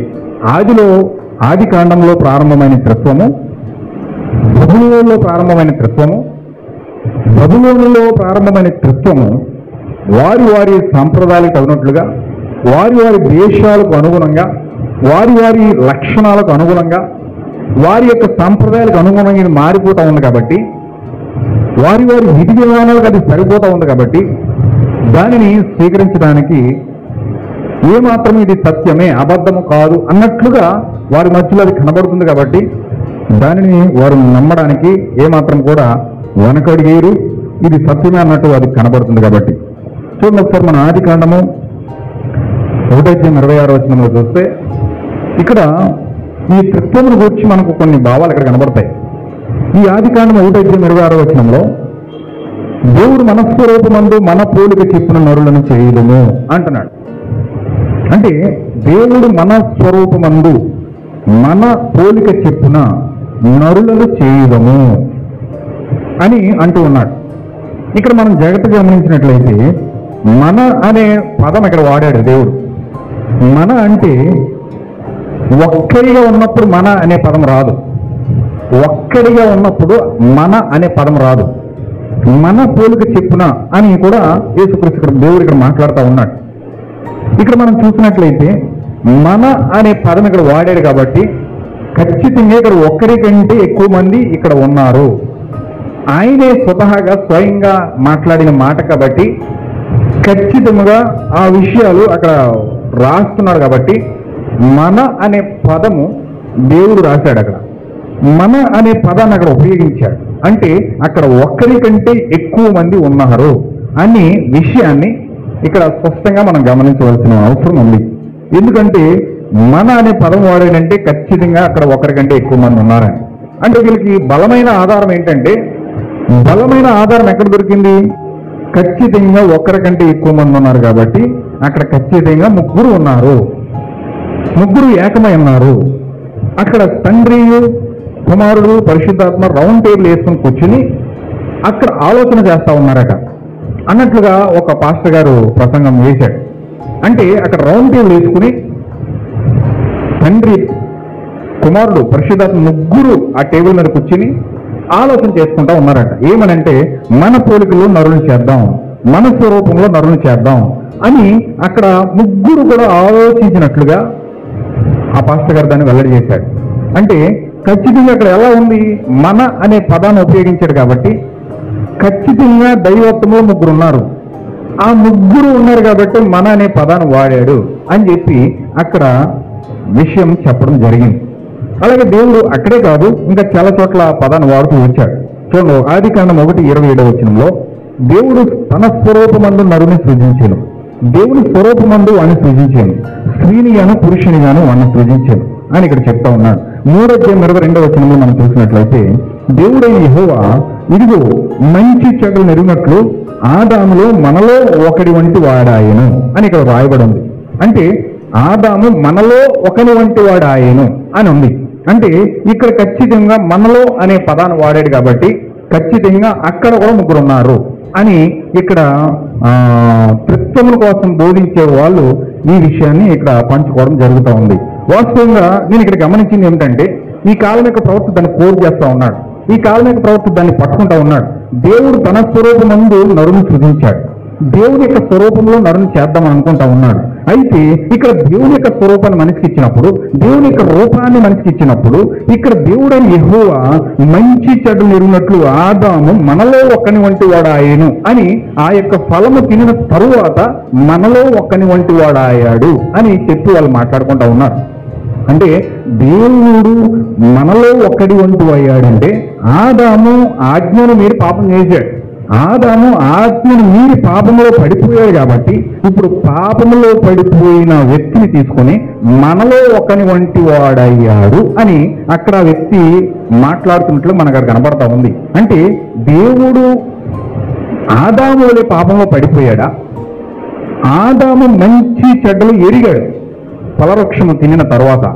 అంటే ఇప్పుడు ఆదాము మంచి చెడ్డలు ఎరిగాడు కాబట్టి దేవుడు కూడా మంచి చెడ్డలు ఎరిగిన వాడే, మంచి చెడు కూడా దేవుడు కలిగి ఉన్నాడా అన్నది ఇక్కడ మనం ఖచ్చితంగా ఆలోచించవలసిన విషయమై ఉన్నది. అంటే ఇక్కడ దేవుడు కూడా మంచి చెడ్డలు ఎరిగిన వాడే ఉన్నాడా? దేవుడు కూడా ఆదాము వలె పాపంలో పడిపోయాడా? దేవుడు కూడా అక్కడ ఆ యొక్క తత్వాన్ని, మనిషి వంటి తత్వాన్ని దేవుడు కూడా కలిగి ఉన్నాడా అని ఇక్కడ మనం ఆలోచించవలసిన అవసరం ఉంది. అంటే ఇప్పుడు మనలో ఒకడు వంట అయ్యాడంటే అక్కడ ముగ్గురు దేవుళ్ళు ఉంటే ముగ్గురుతో పాటు ఇతను నాలుగో వాడు కూడా, అంటే ఇతను నాలుగో దేవుడా అని కూడా మనం ఆలోచించాలి. అంటే ఆ పదముల ఈ అర్థాలు మనం ఆలోచించవలసిన అవసరం ఉంది. ఈ కాలం మీద ప్రవక్త దాన్ని కోడ్ చేస్తా ఉన్నాడు. అంటే ముగ్గురు అక్కడ ఉంటే ఒకవేళ ముగ్గురులో మనలో ఒకడు వంటి వాడు అయ్యాడంటే ఇప్పుడు ఆదాము నాలుగో వాడు అయ్యాడా? అంటే ఆదాము నాలుగో దేవుడా? లేకపోతే ఆదాములే దేవుడు కూడా పాపంలో పడిపోయాడా? లేకపోతే మనలో ఒకడు వంటి వాడు అయ్యాడంటే మంచి చెడు ఎరిగిన వాడే ఆదాము అక్కడ ఉన్నాడు కాబట్టి ఆ విధంగానే దేవుళ్ళు కూడా మంచి చెడు కూడా ఉన్నాయా అన్నది కూడా ఇక్కడ మనం ఆలోచించాలి. అంటే కేవలం మనలో ఒక్కడి వంటి అయ్యాడు అని పదం తీసుకుని అక్కడ ముగ్గురు దేవుళ్ళు ఉన్నారు అని చూపించడానికి ఒక ఆయుధంగా ఉపయోగపడింది, మంచిదే. కానీ ఇక్కడ ఎన్ని రకాల భావాలు వస్తా ఉన్నాయి చూడండి. మనలో ఒకడు వంటి వాడు అయ్యండి దేవుడు కూడా చెడుతనం కలిగి ఉన్నాడా? దేవుడు కూడా ఆదాము వలె పాపంలో పడిపోయాడా? దేవుడు కూడా ఆదాము వలె ఆజ్ఞను మీరి ఉన్నాడా? దేవుడు కూడా ఈ యొక్క ఆదాము కూడా ముగ్గురితో పాటు మనలో ఒకడు వంటాడు అయ్యాడంటే నాలుగో వాడిగా, నాలుగో దేవుడిగా ఆదాము కూడా మారిపోయాడా? ఖచ్చితంగా ఇక్కడ మనం గమనించాలి. అంటే ఇన్ని రకాల భావాలు అందులో వస్తూ ఉన్నాయి, ఇన్ని రకాల అర్థాలు అందులో వస్తూనే ఉన్నాయి. ఖచ్చితంగా ఒక అర్థాన్ని మనం చెప్పినట్లయితే అందులో ఒక అర్థాన్ని మనం తీసుకున్నట్లయితే ఇంకా ఇందులో 10 అర్థాలు అందులో వస్తున్నప్పుడు ఖచ్చితంగా దేవుని కూడా మనం ఆ విధంగా అందులో కలపాల్సి వస్తుంది. దేవుని కూడా చెడుతనంతో చూడవలసి వస్తుంది. దేవుని కూడా అక్కడ పాపంలో పడిపోయినట్లుగా మనం చూడవలసి వస్తుంది. అంటే ఈ కార్యాలన్నీ మరి ఎలా జరిగాయి? ఈ కార్యాలన్నీ ఏ విధంగా ముందుకెళ్తా ఉన్నాయి? అంటే మనము ఏదో మానవ జ్ఞానంతో, మానవ తాత్పర్యంతో మనం ఈ థియాలజీని కనుక ఉపయోగిస్తే ఇక్కడ బైబిల్ మనం తప్పు పట్టవలసి వస్తుంది, దేవుణ్ణి తప్పు పట్టవలసి వస్తుంది, దేవుణ్ణి మనము తృణీకరించవలసి వస్తుంది, దేవుణ్ణి మనము వ్యభిచారిగా మనం చేయాల్సి వస్తుంది. ఇక్కడ అంటే దేవుణ్ణి మనం ఒక తప్పుడు మనిషిగా మనం చూపించవలసి వస్తుంది. అంటే ఇక్కడ మనకు కావలసిన పదము కోసం మనము ప్రజలకు అనువాదం చేయడానికి, మనం నమ్మిన దాన్ని సత్యమని చెప్పడానికి ఏదో ఒక లేఖనాన్ని కనుక మనం తీసుకునే విధంగా వెల్లడి చేస్తే మిగతా అర్థాలను, మిగతా భావాలను ఏ విధంగా మనం ప్రజలకు తీసుకెళ్ళి ఆ క్వశ్చన్స్కి మనం ఏ విధంగా సమాధానం చెప్పుకోగలుగుతాం? ఖచ్చితంగా మనం ఆలోచించాలి. అయితే మనం ముందుకు వెళ్దాం. అంటే ఇక్కడ నేను ప్రవక్త, ఈ కాలం యొక్క ప్రవక్త వేసిన క్వశ్చన్లు నేను దాన్ని అడుగుతా ఉన్నాను. ఈ కాలంలో ప్రవక్త వేసిన ప్రశ్నలు నేను దాన్ని అడుగుతా ఉన్నాను. అంటే ఇన్ని రకాల ప్రశ్నలు వస్తున్నాయి కదా, వీటికి మనం ఏ విధంగా సమాధానం చెప్పుకోగలుగుతాం? దేవుడు కూడా పాపేనా? దేవుడు కూడా పాపంలో పడిపోయాడు ఆదాము వలె? లేకపోతే దేవుడు కూడా చెడుతనం కలిగి ఉన్నాడా? లేకపోతే దేవుడితో పాటు సమాన వారసత్వం పొందుకున్న ఆదాము కూడా దేవుడు వలె మారిపోయాడా? మనలో ఒకటి వంటి వాడు అయ్యాడంటే దేవుడు కూడా నాలుగో వాడిగా మారిపోయాడా అన్నది కూడా మనం ఆలోచించాలి. అయితే ఇక్కడ మన సబ్జెక్టు అది కాదు కాబట్టి, అంటే నేను కేవలం దాన్ని మన యొక్క భావాలను వివరించడం కోసమే కాలం ప్రవక్త వాడాడని నేను మాత్రం చెప్పాను. చూడండి, ఇక్కడ ఆదికాండం 11:7 మనము దిగిపోయి వారిలో ఒకరి మాట ఒకరిని తెలియకుండా అక్కడ వారి భాషను తారుమారు చేయడం రండి రండి అని పిలుస్తూ ఉన్నాడు. అంటే అక్కడ మనము దిగిపోయి, అంటే ఒక్కడిగా ఉంటే ఆయనే వచ్చేస్తాడు. మనము దిగిపోయి అన్న పదం అక్కడ వాడవలసిన అవసరం లేదు, ఆయనే వస్తాడు ఒక్కడిగా ఉంటే. ఆయన సర్వోన్నతమైన న్యాయాధిపతి కాబట్టి, ఆయన సర్వోన్నతమైన సర్వాధికారి కాబట్టి ఎవరితో మాట్లాడవలసిన అవసరం లేదు, ఆయనే వస్తాడు. కానీ ఇక్కడ ఏమంటున్నాడంటే మనము దిగిపోయి వారిలో ఒకరి మాట ఒకరికి తెలియకుండా అక్కడ వారి భాషను తారుమారు చేయడం రండి అని పిలుస్తున్నాడు. రండి అంటే అక్కడ ఎంతో మంది ఉన్నారు, అక్కడ తండ్రి కుమారుడు కూర్చుని ఉన్నారు, పెద్దన్నయ్య చిన్నన్నయ్య కూర్చుని, చిన్న తమ్ముడు కూర్చుని ఉన్నారు. ఇక్కడ పెద్ద దేవుడు ఏం చేస్తున్నాడంటే అక్కడ పిలుస్తున్నాడు ఇద్దరు దేవుడిని, రండి రండి మనం మార్చేద్దాం అని చెప్పి పిలుస్తున్నట్లుగా ఇక్కడ మనకు కనబడతా ఉంది. కొన్ని జాగ్రత్తగా మీరు భావాలను మీరు పట్టుకోవాలని ప్రభువైన యేసుక్రీస్తు నామంలో మీకు మనవి చేస్తా ఉన్నాను. ఖచ్చితంగా అక్కడ కూర్చుని ఉన్నారు యేసుక్రీస్తు, ఆయన తమ్ముడు పరిశుద్ధాత్మ, ఇద్దరు అక్కడ కూర్చుని ఉన్నారు. ఈయనేం చేస్తున్నాడంటే పిలుస్తున్నాడు, తండ్రి అని యెహోవా పిలుస్తున్నాడు, రండి మనం వాళ్ళ తారుమారు చేసేద్దాం, రండి వాళ్ళ భాషలు మార్చేద్దాం అని చెప్పి పెద్ద దేవుడు చిన్న దేవుడిని, తండ్రి అయిన కుమారుడైన యేసుక్రీస్తుని, పరిశుద్ధాత్మైన దేవుడిని, తమ్ముడిని పిలుస్తూ ఉన్నాడు. ఇక్కడ ఆదికాండం 11:7 ఈ యొక్క వచనం మనకు పలకబడతా ఉంది. అలాగే 48 యెషయా గ్రంథం 48:16 ఆది నుండి నేను రహస్యంగా మాట్లాడిన వాడిని కాను, ఆది నుండి నేను రహస్యంగా మాట్లాడిన వాడిని కాను, ఆది పుట్టినది కాలం మొదలుకొని నేను అక్కడ ఉన్నవాడును, ఇప్పుడు ప్రభువుకు యెహోవాయు ఆయన ఆత్మయు నన్ను పంపెను అని ఇక్కడ దేవుడు మాట్లాడుతున్నట్లుగా మనకు కనబడతా ఉంది. అంటే దేవుడు మాట్లాడే అంటే ప్రభువుకు యెహోవాయు మరియు ఆయన ఆత్మ, ప్రభువుకు యెహోవాయు మరియు ఆయన ఆత్మ అంటే ఇక్కడ ఇద్దరు ఉన్నట్లుగా మనకు స్పష్టంగా తెలియబడినట్లుగా మనకి కనపడతా ఉంది. And the lord God and his spirit అంటే దేవుడు, దేవుని యొక్క ఆత్మ, దేవుడు దేవుని యొక్క ఆత్మ, ఈ రెండు పిలుస్తున్నట్లుగా ఇక్కడ మనకు కనబడతా ఉంది. అంటే దేవుడు, పెద్ద దేవుడు యెహోవా, ఆయన ఆత్మ, ఆయన ఆత్మ పరిశుద్ధాత్మ. ఇప్పుడు పెద్ద దేవుడు, ఆయన ఆత్మ లేదు, పెద్ద దేవుడికి ఆత్మ లేదు, చిన్న దేవుడికి మాత్రమే ఆత్మ ఉంది. ఆ దేవుడు ఈ ఆత్మను పిలుస్తున్నాడు. ఆ దేవుడు ప్రభువు అయిన యెహోవాయు ఆయన ఆత్మయు నన్ను పంపెను అని ఇక్కడ రాయబడి ఉంది. కాబట్టి ఇక్కడ ఖచ్చితంగా ఇద్దరు ఉన్నారు, ముగ్గురు ఇక్కడ కనపడతా ఉన్నారు. మాట్లాడేవాడు ప్రభు అయిన దేవుడు యేసుక్రీస్తు, ప్రభు అయిన యెహోవా మరియు ఆయన ఆత్మ, ముగ్గురు ఇక్కడ కనబడుతున్నట్లుగా మనం తెలుస్తాం. అంటే దీన్ని మామూలుగా ప్రజలకు వివరిస్తూ ఉన్నప్పుడు వాళ్ళకి ఏమర్థమవుతుంది? ప్రభువు యెహోవాయు ఆయన ఆత్మయు ఉన్నారు అంటే ఇద్దరు ఉన్నారు, ఖచ్చితంగా సత్యం. అక్కడే చెప్పాడు కదా, ఆయన యెహోవాయు ఆయన ఆత్మయు రెండు ఉన్నారు కదా, ముగ్గురు ఉన్నారు ఖచ్చితంగా అని ఖచ్చితంగా గ్రహించిన వాడికి ఖచ్చితంగా అర్థమవుతుంది. చూడండి, ఇక్కడ యేసుక్రీస్తు యోహాను సువార్త 14:23 ఇలా మాట్లాడుతూ ఉన్నాడు. యేసు, ఒకడు నన్ను ప్రేమించిన ఎడల వాడు నా మాట గైకొనును, అప్పుడు నా తండ్రి వాడిని ప్రేమించును, నేను వాని యొద్దకు వచ్చి వాని యొద్ద నివాసం చేతును. యేసుక్రీస్తు మాట్లాడుతున్న మాటలు ఇవి. ఆయన ఏమన్నాడంటే,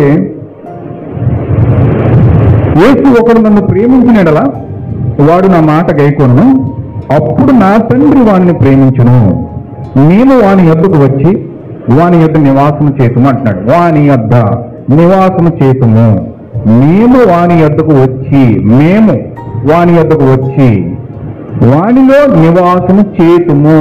నేను చేతును అని చెప్పట్లా, చేతును అంటే సింగులర్, అది అంటే నేను చేతును అంటే సింగులర్, మీరు చేతును అంటే చేతుము, మేము మేము అనే పదాన్ని ఇక్కడ వాడుతూ ఉన్నాడు.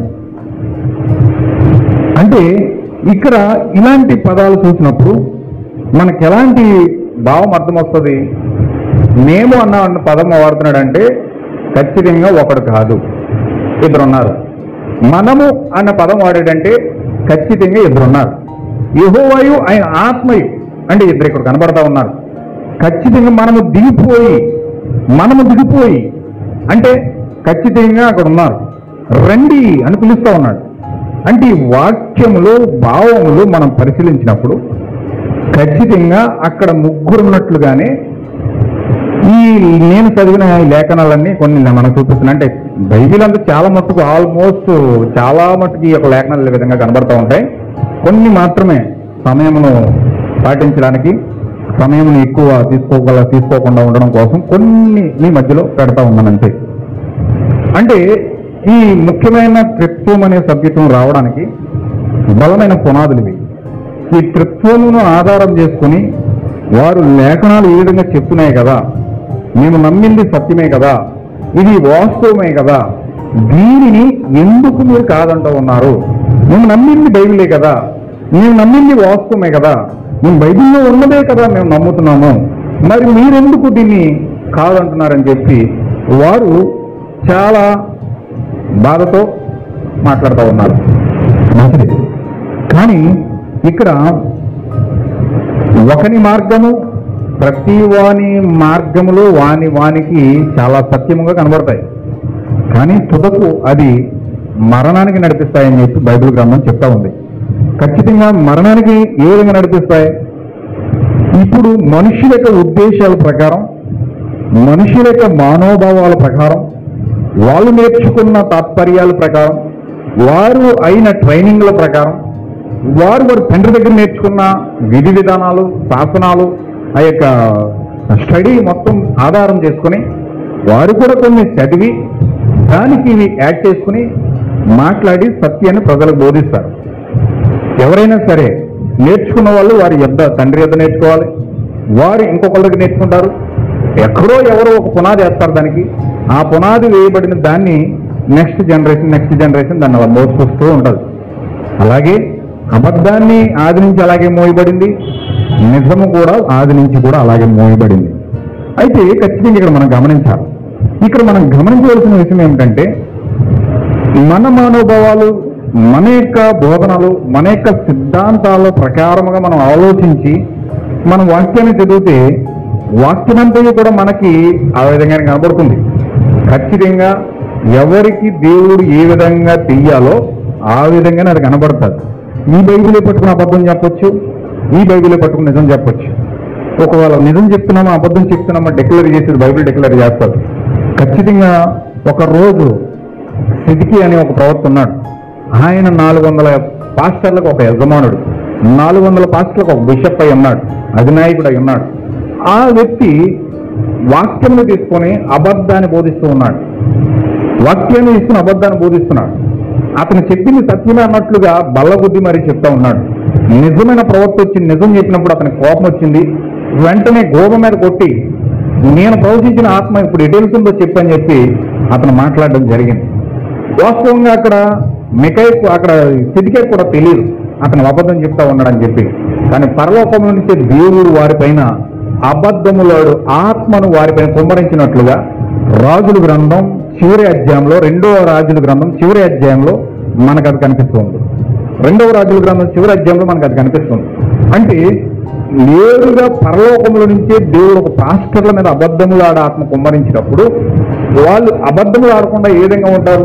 వారి ఆత్మ స్వభావమే అబద్ధమై ఉన్నది కనుక వారు నిజము చెప్తున్నప్పటికీ, నిజము మాట్లాడుతున్నప్పటికీ, వారు నిజమే అని చెప్తున్నప్పటికీ వారు చెప్పేది అబద్ధం అన్న సంగతి వారికి తెలియదు.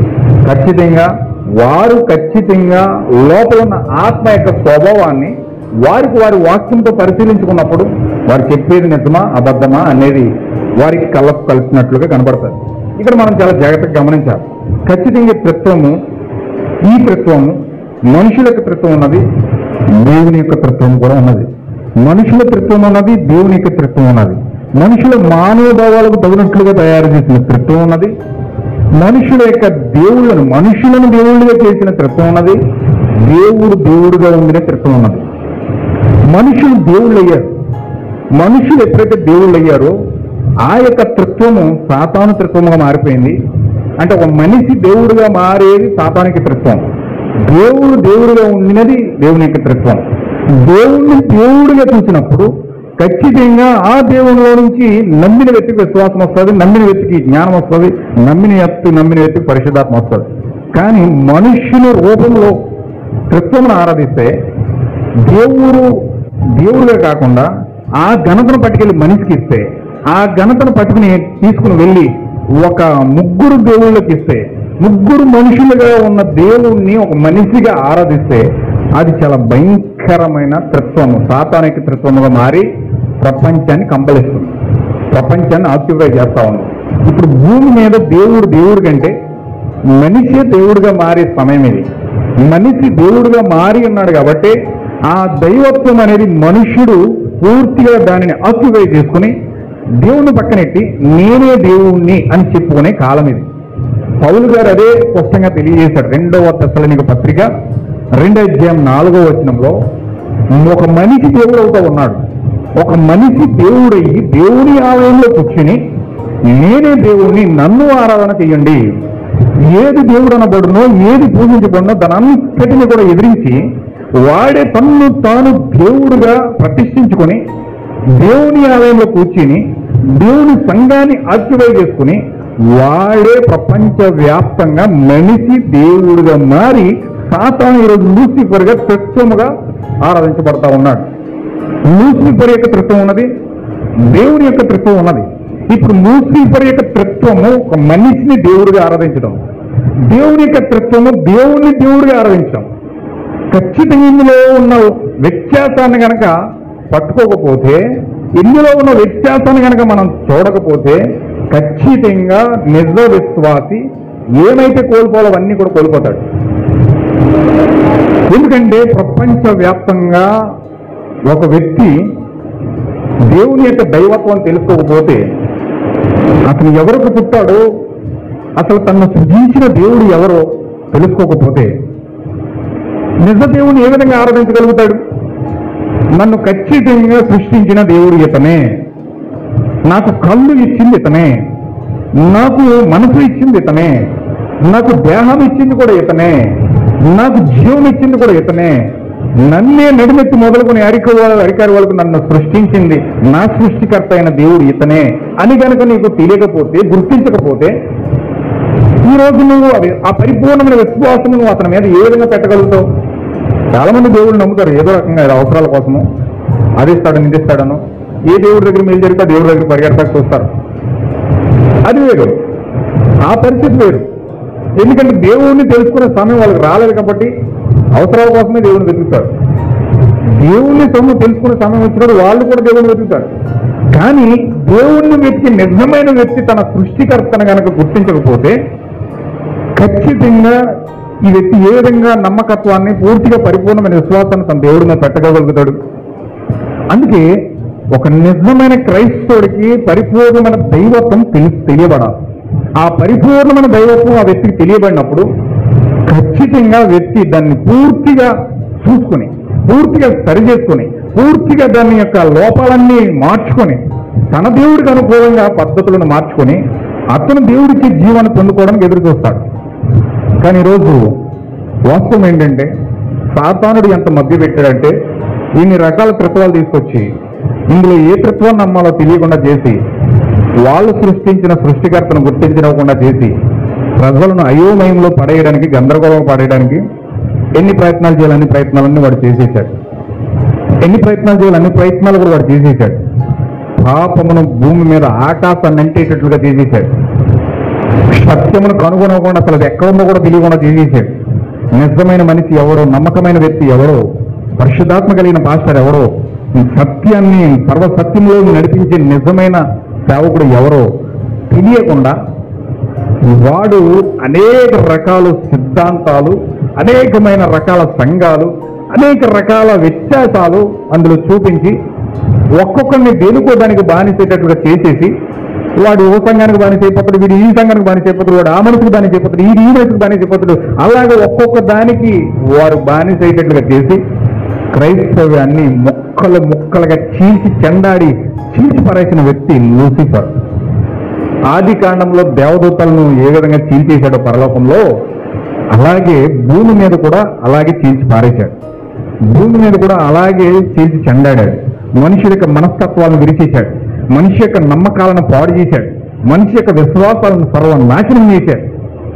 ఎందుకు అంటే నిజ దేవుణ్ణి, నిజమైన దైవత్వాన్ని కనుగొనకుండా చేయడం వలన దేవుని యొక్క ఇండికేషన్స్, దేవుని యొక్క సూచనలు, దేవుని యొక్క ఆజ్ఞలు, దేవుని యొక్క ఆ యొక్క వాక్యము పరిపూర్ణంగా వీళ్ళు స్వీకరించి వీళ్ళు పరిపూర్ణంగా మారకుండా, అసలు ఆయన కలగకపోతే ఆయన మాట్లాడే మాటలు వీళ్ళకి దూరం అయిపోతాయి. ఆయన మాట్లాడకపోతే వీళ్ళు ఎంతో మీటికే వెళ్ళి రకరకాల దానిలో కలిసిపోతారని చెప్పి దేవునికి మనిషికి ఒక భయంకరమైన టెక్నాలజీ తీసుకొచ్చి, భయంకరమైన జ్ఞానాన్ని తీసుకొచ్చి, భయంకరమైన గర్వాన్ని తీసుకొచ్చి మనుషులను విభాగించేసి, సంఘాలను విభాగించేసి, మనస్తత్వాలను విభాగించేసి ఒక్కొక్కరు ఒక్కొక్క దానికి చెందినట్లుగా వారిని పడవేసి ప్రపంచాన్ని చిన్నాభిన్నం చేసిన వ్యక్తి లూసిఫర్ అయి ఉన్నాడు. నా ప్రియమైన దేవుని బిడ్డలారా, ఈ మధ్యాహ్న కాల సమయంలో మీరు కొన్ని విషయాలు చాలా జాగ్రత్తగా గమనించాలి. దేవుని యొక్క త్రిత్వం, మనుషుల యొక్క త్రిత్వం ఏ విధంగా పనిచేస్తుందో మనం చూడాలి. దేవుని యొక్క త్రిత్వాన్ని మనం తెలుసుకోవాలి, దెయ్యం యొక్క త్రిత్వాన్ని మనం తెలుసుకోవాలి. ఈ దెయ్యం యొక్క త్రిత్వం ఏ విధంగా పనిచేస్తుందో చూడాలి, దేవుని యొక్క త్రిత్వం ఏ విధంగా పనిచేస్తుందో చూడాలి. ఖచ్చితంగా అప్పుడే మన జీవితాలను పరిపూర్ణమైన పునాది వేసుకొని, పరిపూర్ణమైన పునాదిగా మన జీవితాలను కట్టుకొని, దానిలో మన జీవితాలు ఏర్పరచబడడానికి, సత్యమైన సర్వసత్యంలోని మనం వెళ్ళి కట్టబడడానికి దేవుడు ఆధారం చూస్తాడు. ఖచ్చితంగా ఇప్పటివరకు మనం సాతాను త్రిత్వాన్ని చూసాం, ఏ విధంగా మనం వచ్చిందో చూసాం. అసలు ఆ త్రిత్వం రావడానికి ఎటువంటి ఆధారాలు బైబిల్లో ఉన్నాయో మనం కొన్ని లేఖనాలలో చూసాం. ఏ విధంగా మనము అనే పదాన్ని వాడి, మేము అనే పదాన్ని వాడి, ఏ విధంగా ఆ యొక్క పదాల ద్వారా యెహోవాయు ఆత్మయు ఉన్నాయన్నట్టు చూపిస్తున్నాడు. సామెతల గ్రంథంలో చూస్తే, సామెతల గ్రంథంలో కూడా 8:22 వచనంలో ఇక్కడ మాట్లాడుతూ ఉన్నాడు. 8:22 వచనంలో ఇక్కడ కుమారుడు మాట్లాడుతూ ఉన్నాడు. పూర్వకాలమందు తన సృష్టి ఆరంభమున తన కార్యములలో ప్రథమమైన దానిగా యెహోవా నన్ను కలుగు చేశాను. యేసుక్రీస్తు కోసం మాట్లాడుతుంటే మనకి కనబడుతుంది. అంటే యెహోవా నన్ను కలుగు చేశాను, సృష్టి ఆరంభమున ప్రథమమైన దానిగా యెహోవా నన్ను కలుగు చేశాను. అనాది కాలం మొదలుకొని మొదటి నుండి భూమి ఉత్పత్తి అయిన కాలమునకు పూర్వం నేను నియమించబడి తిని, ప్రవాహ జలము లేనప్పుడు, నీళ్లతో నిండిన ఓటలు లేనప్పుడు నేను పుట్టి తిని, పర్వతములు స్థాపించబడక మునుపు, కొండలు పుట్టక మునుపు, భూమిని దాని మైదానములను ఆయన చేయక మునుపు, నేలమట్టిని రవ్వంతయు సృష్టించబడక మునుపు నేను పుట్టి తిని, ఆయన ఆకాశ వికాసములను స్థిరపరిచినప్పుడు, మహాజలములను మండలమును నిర్ణయించినప్పుడు నేను అక్కడ ఉంటిని.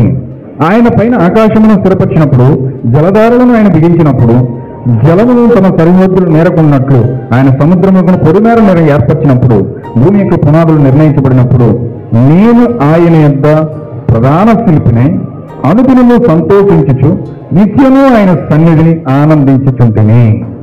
ఇది ప్రథముగా యేసుక్రీస్తు ఏ విధంగా పుట్టాడో, యేసుక్రీస్తు ఏ విధంగా తండ్రి దగ్గరికి పుట్టాడో, యేసుక్రీస్తు ఏ విధంగా తండ్రి నుంచి పుట్టించబడ్డాడో, ఏ విధంగా ఆయన సృజించాడో ఇక్కడ సామెతల గ్రంథంలో మనకి ఇక్కడ కొన్ని లేఖనాలు బట్టి తండ్రికి కుమారుడు పుట్టాడు, తండ్రి కుమారుడు నుంచి ఉత్పత్తి అయిన వాడు, ఆయన నన్ను కలుగు చేసిన వాడు, తండ్రికి కుమారుడు పుట్టాడు అని చెప్పడానికి బలమైన ఆధారం ఏంటంటే సామెతల గ్రంథం ఇక్కడ కనబడతా ఉంది. సామెతల గ్రంథం 8వ అధ్యాయంలో ఆయన తన కుమారుని చూపిస్తా ఉన్నాడు. మనము కొత్త నిబంధన అంతా మనం పరిశీలిస్తే ఆయన కుమారుడు కోసం ఎక్కువ మాట్లాడుతూ ఉన్నాడు. ఎందుకంటే ఈ దేవుని కుమారుడుగా భూమి మీదకి ప్రభువుని యేసుక్రీస్తు వచ్చాడు కాబట్టి, తండ్రి యందు తండ్రి నన్ను పంపాడు, తండ్రి నన్ను సృష్టించాడు, తండ్రి ద్వారా నేను అన్ని సమస్తము కలిగాయి, మనము ఆయన ద్వారా కలిగిన వారము అని అనేకమైన మాటలు యేసుక్రీస్తు ప్రభు మాట్లాడడం మనం వింటా ఉన్నాం. అంటే ఈ లేఖనాలన్నీ పరిశీలిస్తే, కొత్త నిబంధన పాత నిబంధన లేఖనాలన్నీ మనం పరిశీలిస్తే ఖచ్చితంగా యేసుక్రీస్తు ప్రభువు తండ్రి అయిన యెహోవాకు పుట్టినవాడు అని ఇక్కడ కొన్ని లేఖనాలు మనకి ఇక్కడ కనబడతా ఉన్నాయి. వారు ఆ లేఖనాలు ఆధారం చేసుకుని వాళ్ళు మాట్లాడతారు, వీళ్ళు ఈ లేఖనాలు ఆధారం చేసుకుని వీళ్ళు మాట్లాడతారు. మనము అని అక్కడ ఉన్నారు కాబట్టి ఖచ్చితంగా అక్కడ యేసుక్రీస్తు ఉన్నాడు, ఆయనతోనే యెహోవాతోనే ఉన్నాడు అని వారు చెప్తా ఉన్నారు. ఈయన పుట్టాడు కాబట్టి సృష్టి ఆరంభమున ప్రథమమైన దానిగా యెహోవా నన్ను కలుగు చేసాను అంటే నన్ను పుట్టించాను అని ఇక్కడ ఆయన మాట్లాడుతున్నాడు కాబట్టి ఆయన పుట్టాడు. ఇందులో ఈ యొక్క సామెతల గ్రంథం 8వ అధ్యాయం 22వ వచనం కరెక్టా, ఆది కాండం 1వ అధ్యాయం 26వ వచనం కరెక్టా అన్నది మనం చూస్తే ఇది రెండు కూడా బైబిల్లో రాయబడ్డాయి. ఈ రెండు కూడా దేవుడు రాశాడు. ఈ రెండు కూడా ప్రధాన పరిశుద్ధాత్మ కలిగి ఆయన యొక్క సేవకులు రాయడం జరిగింది.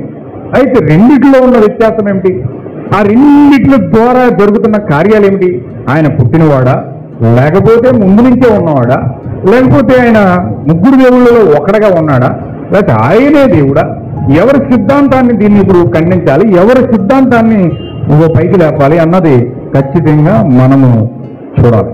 ఖచ్చితంగా లేఖనాలు పరిశీలించి మనము సత్యమును తెలుసుకున్నప్పుడు ఖచ్చితంగా మనం జీవనం పొందుకుంటాం. దైవత్వమును మనం గుర్తించకుండా, దేవుడు ఏమై ఉన్నాడో మనం గుర్తించకుండా మనకు జీవం రాదు, పరిశుద్ధాత్మ రాదు, విశ్వాసం రాదు. ఆయనలో మనం ఏమీ పొందుకోలేము. ఏదైనా పొందుకోవాలంటే దైవత్వాన్ని గుర్తించినప్పుడు మాత్రమే పొందుకుంటాం. ఎందుకంటే దైవత్వాన్ని గుర్తించినప్పుడు మనము ఆయన దగ్గరికి వెళ్ళి అడుగుతాం, ప్రభు నాకు విశ్వాసం కొద్దుగా ఉంది, నాకు జ్ఞానం కొద్దుగా ఉంది, నాకు పరిశుద్ధాత్మ కొద్దుగా ఉంది, నాకు వాక్యం కొద్దుగా ఉంది, నాకు ఆశీర్వాదం కొద్దుగా ఉంది, నేను ఈ పరిస్థితుల్లో సతమతం అవుతా ఉన్నాను అని ఖచ్చితంగా మనము దైవత్వాన్ని గుర్తించినప్పుడు నేరుగా వెళ్ళి ఆ దైవత్వంలో భాగస్థులుగా ఉన్నా మనము ఖచ్చితంగా మనం ఆయన్ని అడగడానికి అవకాశం ఉంటుంది. కానీ గుర్తించకుండా మనం ఎవరిని అడుగుతాం? తండ్రిని అడిగితే కుమారుడు కోపం వస్తుంది, కుమారుని అడిగితే పరిశుద్ధాత్మ కోపం వస్తుంది. కాబట్టి ముగ్గురిని అడిగితే గొడవ అని చెప్పి తండ్రి యొక్క కుమారుని యొక్క పరిశుద్ధాత్మ ముగ్గురు దేవుళ్ళారా మాకు దయచేయండి, తత్వమైన దేవుడా, త్రియేక దేవుడా మాకు దయచేయండి అని కొంతమంది అడుగుతా ఉన్నారు. ఏకైక దేవుడా మాకు ఇది దయచేయండి అని కొంతమంది అడుగుతా ఉన్నారు. ఎవరిని దీవిస్తున్నాడు దేవుడు? వారిని దీవిస్తున్నాడా, వీరిని దీవిస్తున్నాడా? వాళ్ళకి పరిశుద్ధాత్మ ఇస్తున్నాడు, వీరికి పరిశుద్ధాత్మ ఇస్తున్నాడా? వారిని దేవుడు ఆశీర్వదిస్తున్నాడా, వీరిని ఆశీర్వదిస్తున్నాడా? ఖచ్చితంగా ఇవన్నీ కూడా మనం పరిశీలించినట్లయితే మనకు ఖచ్చితంగా సత్యమును కూర్చిన అనుభవ జ్ఞానం మనం పొందుకుంటాం. ఖచ్చితంగా ఈ కాలం యొక్క ప్రవక్త ద్వారా ఏ విషయాలైతే పరిపూర్ణంగా మనం బయలుపరిచాడో అవన్నీ కూడా మనము పూర్తిగా ధ్యానించి మనము తెలుసుకుందాం. రెండో సెక్షన్ ఉంటుంది. రెండో సెక్షన్కి మనం పరిపూర్ణంగా సిద్ధపడి ఈ రెండో సెక్షన్కి దేవుడు మంచిగా కార్యములన్నీ పూర్తిగా సాతానిక కర్తృత్వము మనిషి ద్వారా ఎలగొడుతుంటే దేవుని యొక్క త్రిత్వము దేవుని ద్వారా రూపుదాల్చుతుంది. మనం ఈ రెండు త్రిత్వాల మధ్య భేదాభిప్రాయాలు తెలుసుకుని, భిన్నాభిప్రాయాలు తెలుసుకుని నిజమైన దేవుని యొక్క త్రిత్వాన్ని గుర్తించి, దైవత్వాన్ని గుర్తించి ముందుకు మనం వెళ్ళాలని ప్రభువైన యేసుక్రీస్తు నామమున మనవి చేస్తా ఉన్నాను. అందరికీ వందనాలు. God bless you all. రెండో సెక్షన్ సిద్ధపడండి. God bless you.